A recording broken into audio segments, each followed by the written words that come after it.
வணக்கம் மக்களே. சிக்கனை விட அதிகமான புரதங்கள் நிறைந்த உணவுகளை நாம இந்த பதிவுல பார்க்க போறோம்.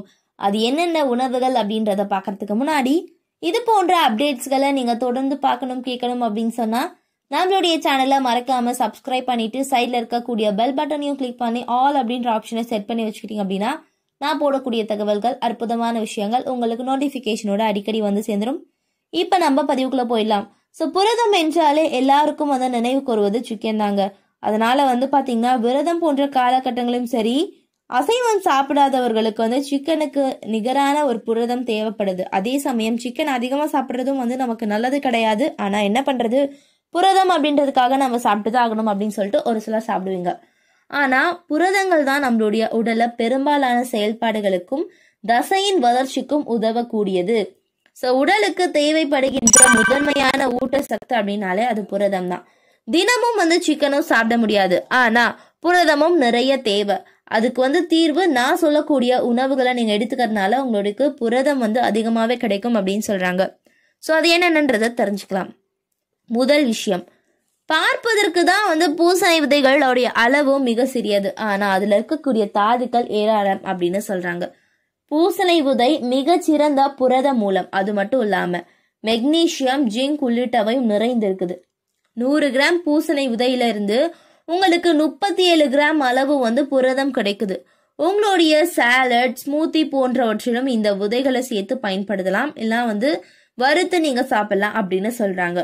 அடுத்த விஷயம், புரதம் காணப்படக்கூடிய ஒரு விஷயம் அப்படின்னா இந்த பருப்பு வகைகளை சொல்லுவாங்க. ஆமாங்க, உண்மையாலே பருப்பு வகைகள்ல ஓரளவு புரதங்கள் நமக்கு கிடைக்கும் அப்படின்னு தெரியும். ஆனா பருப்புகளிலேயே புரதங்கள் அதிகமா இருக்கும். பருப்பு வகை என்ன அப்படின்னா கடலை பருப்பு தாங்க. அதுவும் வந்து சிக்கனை விட மிக அதிகமா வந்து புரதம் இதுல காணப்படுது அப்படின்னு சொன்னா நம்புவீங்களா? ஆமாங்க, 100 கிராம் கடலை பருப்புல கிட்டத்தட்ட 38 கிராம் அளவுக்கு புரதங்கள் இருக்கு. அதோடு நிறைய நார்ச்சத்துகளும் இருக்கு. இந்த கடலை பருப்பை உணவுல சேர்த்துக் கொள்வதன் மூலம் புரதங்களால் உண்டாகக்கூடிய தசை வளர்ச்சி மட்டுமின்றி செரிமானத்திற்கு உதவி செய்யும், இதய ஆரோக்கியத்தை வந்து மேம்படுத்தும் அப்படின்னு சொல்றாங்க. ஸோ அடுத்த விஷயம் என்ன அப்படின்னு பாத்தீங்கன்னா புரதம் நிறைந்த பன்னீர். ஸோ வெஜிடேரியன்களுக்கு மிக முக்கியமான புரத மூலம், அதிலும் வந்து அசைவ உணவுகளுக்கு நிகராக இருக்கக்கூடிய அந்த வெஜிடேரியன் புரதம் அப்படின்னா அது பன்னீர் அப்படின்னு சொல்லலாம். மற்ற உணவுகளை போல பன்னீர் கிடையாது. அதை பல விதங்கள உணவுகளை சேர்க்க முடியும். ஸோ பன்னீரை வைத்து வந்து கிட்டத்தட்ட 40 கிராம் அளவு புரதம் நம்மளால பெற முடியும் அப்படின்னு சொல்றாங்க. இது சிக்கனை விட கிட்டத்தட்ட 1.5 மடங்கு அதிகம். இதுல வந்து புரதம் மட்டுமல்ல, கால்சியம் கொட்டி கிடக்குது. எலும்புகளுடைய ஆரோக்கியத்திற்கு மிக சிறந்த முறையில உதவும் அப்படின்னு சொல்றாங்க. அடுத்த விஷயம் என்ன அப்படின்னா ராஜ்மா பயிறு. இந்தியர்கள் வந்து பொதுவாகவே பயிர் வகைகளை அதிகமா சாப்பிட்றவங்க நிறைய பேர் இருக்காங்க. சமீபத்துல தான் வந்து துரித உணவுகள் வந்த பின்னு இப்ப வந்து இந்த மாதிரியான பீன்ஸ் வகைகளும் பயிர் வகைகளும் யாருமே எடுத்துக்கிறது கிடையாது. ஆனா இந்த ராஜ்மா மிகப்பெரிய ஒரு பயிர் வகை அப்படின்னு சொல்றாங்க. ஏன்னா இதுல வந்து 100 கிராம் அளவுல 35 புரதங்கள் இருக்கு. அசைவம் சாப்பிடாதவர்கள் அல்லது சாப்பிட முடியாத நாட்கள்ல உங்களுடைய புரத தேவையை வந்து நீங்க நிவர்த்தி செய்ய இந்த மாதிரியான விஷயங்கள் எடுத்துக்கலாம் அப்படின்னு சொல்றாங்க. சோயா பீன்ஸ் யாருக்கெல்லாம் பிடிக்குங்க?